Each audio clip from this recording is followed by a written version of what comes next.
সাংবাদিক আনিস আলমগীর গ্রেপ্তার, সন্ত্রাস বিরোধী আইনে ৫ জনের বিরুদ্ধে মামলা।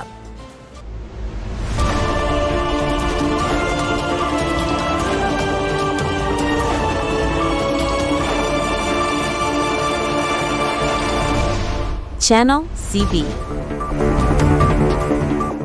স্বাগতম সিবি নিউজে। গ্রেপ্তার হলেন জ্যেষ্ঠ সাংবাদিক আনিস আলমগীর।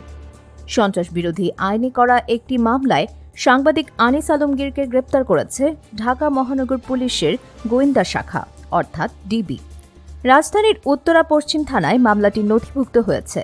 সোমবার বিকেল ৩:৪০ দিকে ডিএমপি ডিবি প্রধান মোহাম্মদ শফিকুল ইসলাম এই গ্রেপ্তারের বিষয়টি নিশ্চিত করেন। তিনি জানান, এই মামলায় আনিস আলমগীর সহ আসামি ৫ জন।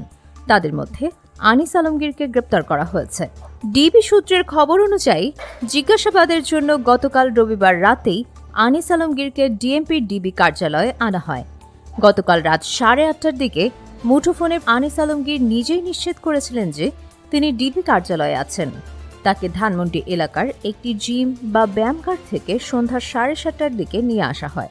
এরপর সকাল 9:15টার দিকে ঢাকা মহানগর পুলিশের গণমাধ্যম ও জনসংযোগ বিভাগের উপকমিশনার মোহাম্মদ তালিবুর রহমান আনিস আলমগীরের ডিবি কার্যালয়ে থাকার বিষয়টি নিশ্চিত করেন। ডিএমপি ডিবির ঊর্ধ্বতন এক কর্মকর্তা তখন জানিয়েছিলেন, তার ব্যাপারে দ্রুতই সিদ্ধান্ত নেওয়া হবে। তবে এই মামলার সূত্রপাত কখন? গতকাল রাতে সাংবাদিক আনিস আলমগীর, অভিনেত্রী মেহের আফরোজ শাওন সহ মোট 4 জনের বিরুদ্ধে সন্ত্রাস বিরোধী আইনে রাজধানীর উত্তরা পশ্চিম থানায় একটি অভিযোগ দায়ের করা হয়। অভিযোগটি দায়ের করেন জুলাই রেভলিউশনারি অ্যালায়েন্সের কেন্দ্রীয় সংগঠক আরিয়ান আহমেদ।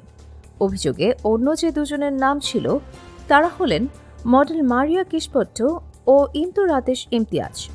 যদিও এই অভিযোগটি আজ সকাল পর্যন্ত মামলা হিসেবে থানায় নথিভুক্ত হয়নি, তবে সকালে উত্তরা পশ্চিম থানার ভারপ্রাপ্ত কর্মকর্তা ওসি কাজী মোহাম্মদ রফিক আহমেদ জানান, ঊর্ধ্বতন কর্মকর্তাদের সঙ্গে কথা বলে অভিযোগের বিষয়ে পরবর্তী পদক্ষেপ নেওয়া হবে। আর এই মুহূর্তে ডিএমপি ডিবি জানালো, উত্তরা পশ্চিম থানার সন্ত্রাস বিরোধী আইনের মামলাতেই জ্যেষ্ঠ সাংবাদিক আনিস আলমগীরকে গ্রেপ্তার করা হয়েছে।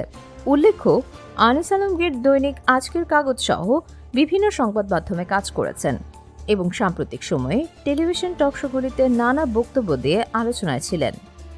এই গ্রেপ্তারের বিষয়ে পরবর্তী কোনো আপডেট আসলে আমরা আপনাদের দ্রুত জানিয়ে দিব। প্রতিদিন গুরুত্বপূর্ণ আপডেটের জন্য আমাদের চ্যানেলটি অবশ্যই সাবস্ক্রাইব করুন।